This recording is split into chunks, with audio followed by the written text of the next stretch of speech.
Okay, I'm going to call this one Vancouver 3 / the questions. I'm just going to finish off about going to dances at UBC from my last chapter. I can't remember who used to play out there, and one of my friends used to go to UBC because I remember we used to go to the frat houses or the apartments and stuff for parties. I can't remember which one went to UBC, but we were sort of cool back in those days. And Danceland, I didn't know it was such a famous club. I just remembered going up to a club there. The Bunkhouse was a famous club. John Hammond was a great blues player. Jose Feliciano was a fantastic guitarist. I met the Rolling Stones audition for Little Daddy. Doris Maxwell ended up getting the gig for Little Daddy and the Bachelors, and he was the same guy that was Evan Kemp's drummer that I told you about earlier. I'll go into more of that later. But the Cave, I wanted to talk about the Cave a little bit. It was the nightclub down in Seymour, across from High's Steakhouse. And there was another famous place called, what was it, down at the Bayshore Inn, Trader Vic's. A lot of people used to go down there and drink and have dinner and everything. But the Cave was a really big nightclub. And there used to be a club before, another one called Izzy's. It was on Georgia, and Parlamar was an original club in Vancouver that it wasn't there when I don't think when I moved to Vancouver, but it was a real big club in the 40s. And the roof at the Hotel Vancouver was another very famous venue with, I think Del Richards or Mark Kenny and his orchestra used to play up there. But the Cave, they used to get all the big stars there, and it was done inside like a cave. It had these stalactites hanging from the ceiling. It had a balcony around the top where you could sit with tables and chairs, and then downstairs they had all the tables and chairs, and there used to be an old black guy that worked in the bathroom shining shoes.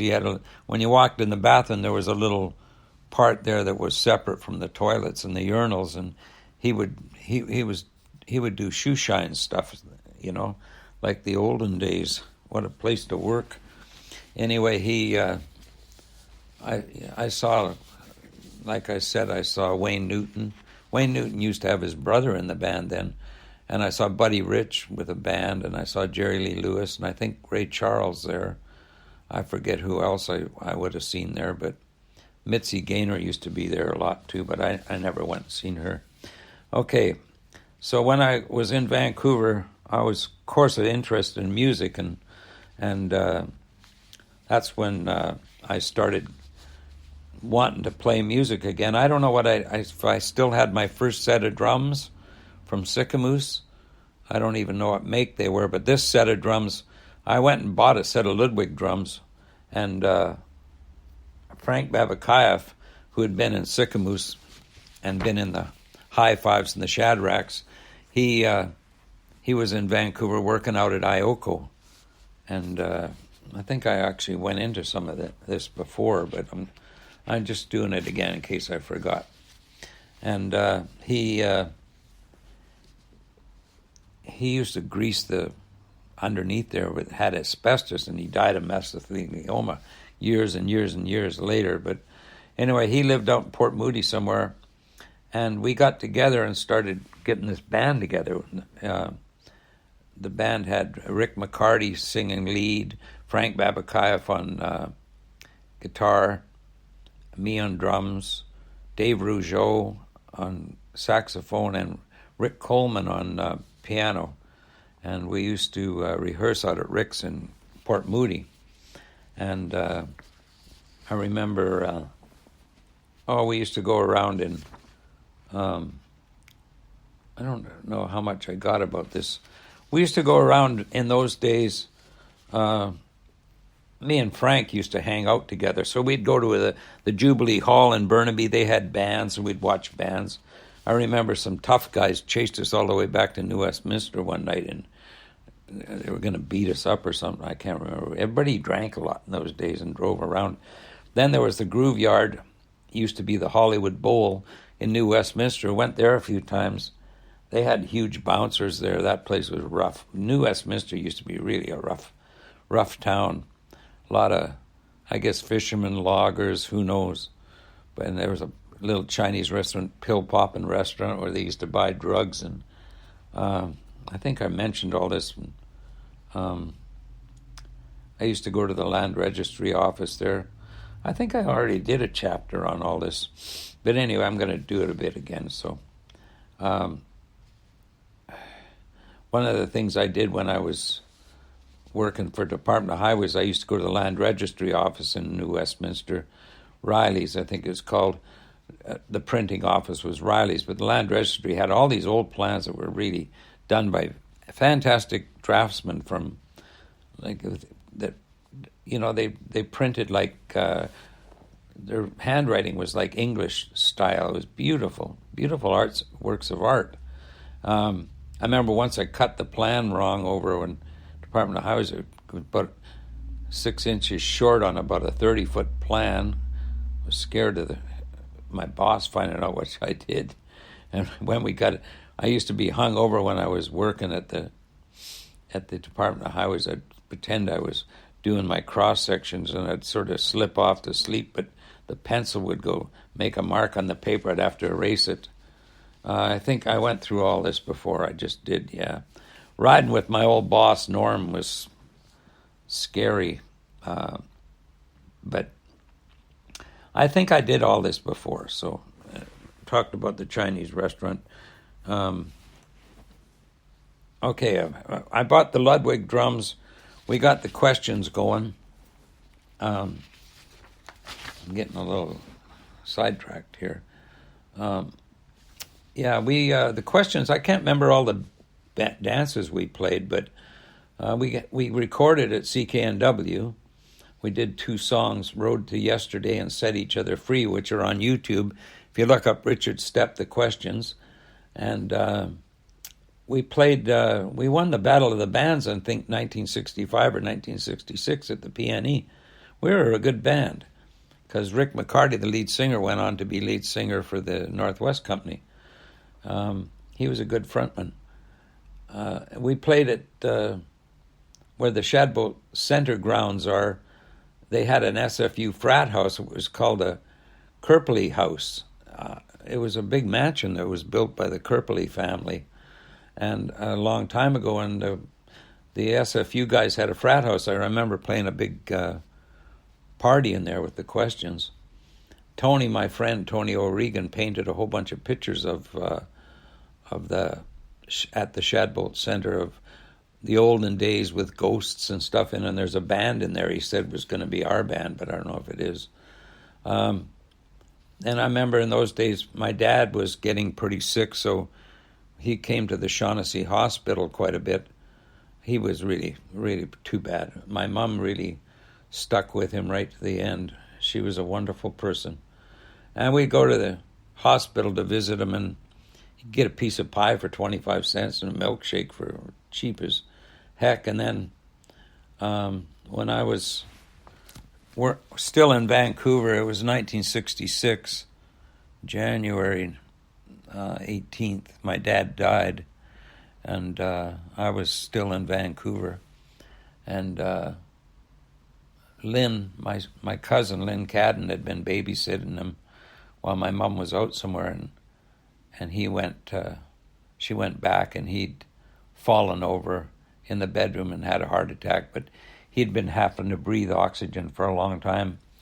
And I remember he took me in the bedroom once when I was home before he died, and he sat down and told me how much he loved me. And years before, he tried to give me a sex talk once in the bedroom.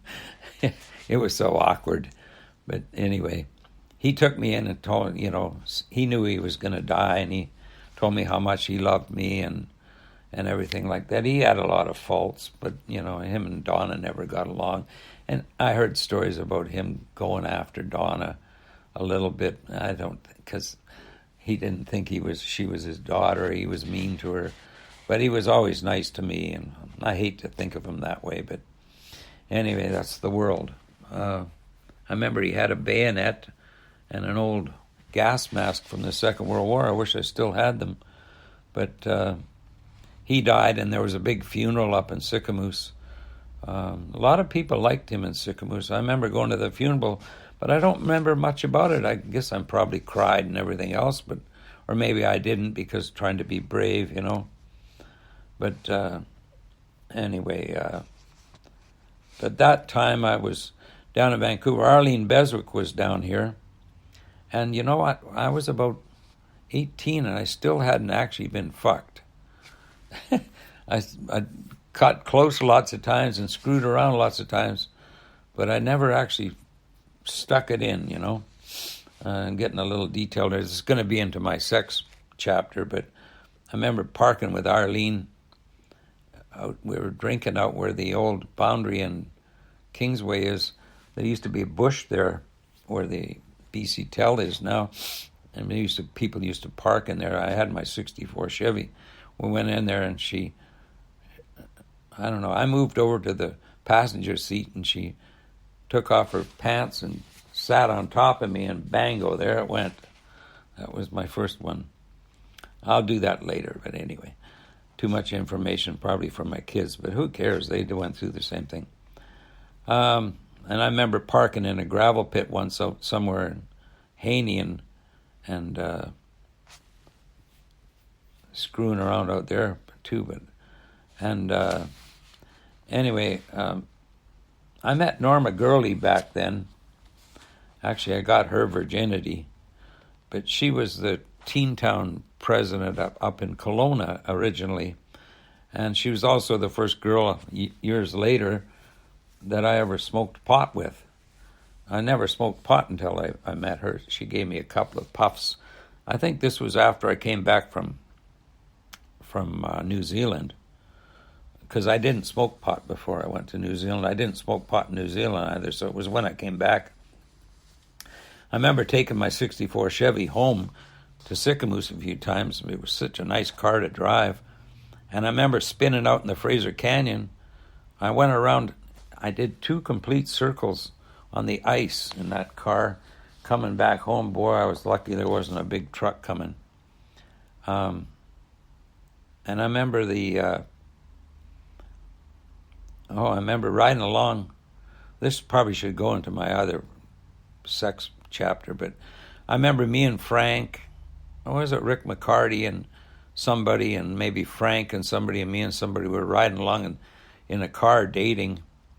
I was with some girl. She was good looking, young too, and she had white stockings on with a garter belt, and she took my hand and stuck it down under her dress, and she was wet like you wouldn't believe.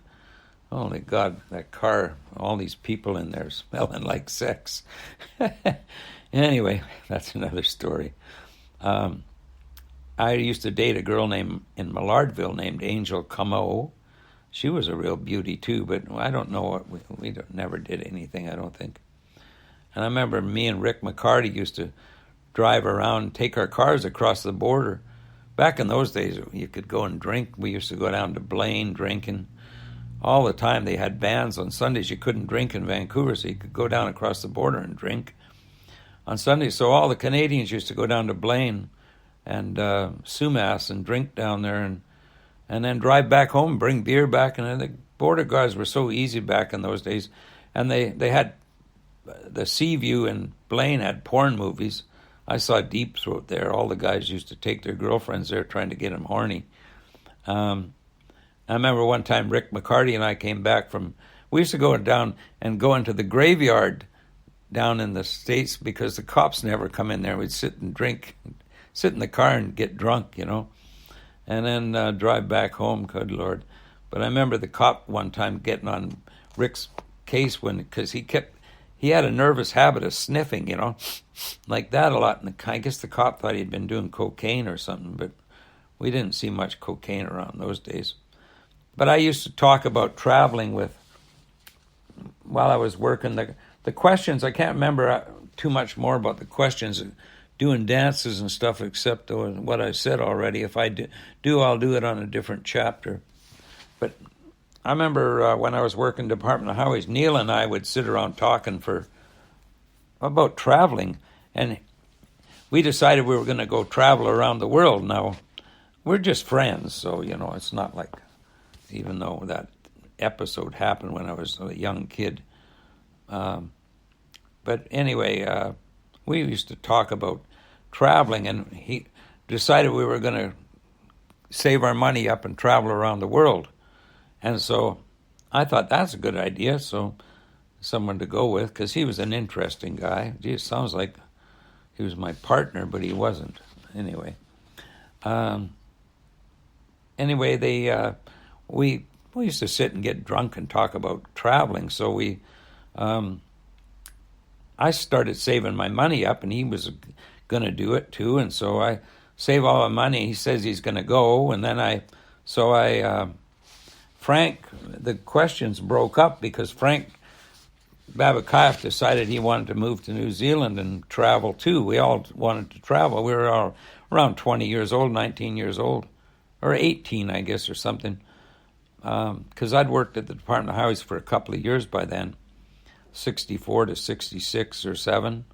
And in 67, Frank took off and moved to New Zealand, so the band broke up.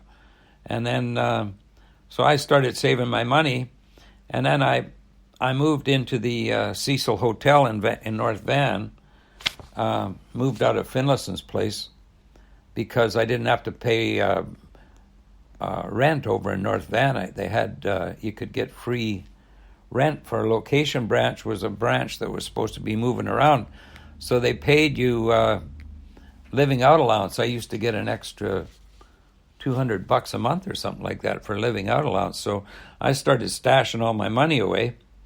And Neil used to come over. He was just a friend. We'd just drink and talk about traveling and everything. So, but then he backed out of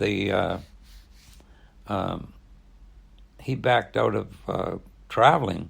So I thought, gee, should I stay and marry Lynn Swallow or travel by myself? So I thought, hell with it, I'm going to go. I wanted to get out and see. I didn't want to be stuck in an office the rest of my life. And there's the big world out there. So I bought a ticket that was going to go right around the world. It would start in Vancouver, and I would go from Vancouver to Hawaii to Fiji. I'm going to explain this next chapter. New Zealand, Australia, Singapore, Bombay, over through Suez to Aden, and up to Italy, Naples, I think. Get off there, hitchhike across Europe, take a ship over from Europe to Southampton, England, and then go from England back to Montreal and hitchhike back across Canada. That was my plan. Anyway, so I moved into St. Alice, and Neil backed out of the deal, so I decided to go anyway. And I decided not to get married to Lynn Swallow, who I was dating still. And then Dale Hunt lived at some of the Department of Highways guys lived at the St. Alice, and they used to drink in the bar. I never really went down there to drink much, but Dale Hunt was a guy he was a really good transit man for Department of Highways. His books were so neat. They would finish their book and bring them to me, and I would plot it all out. So anyway, I went on the P&O Orient lines, and I told you about the route. Mom and Lynn came to see me off. It was a sad day. And then I'll tell you more about it in the next chapter. How about sailing under the Lionsgate Bridge and all that? Okay.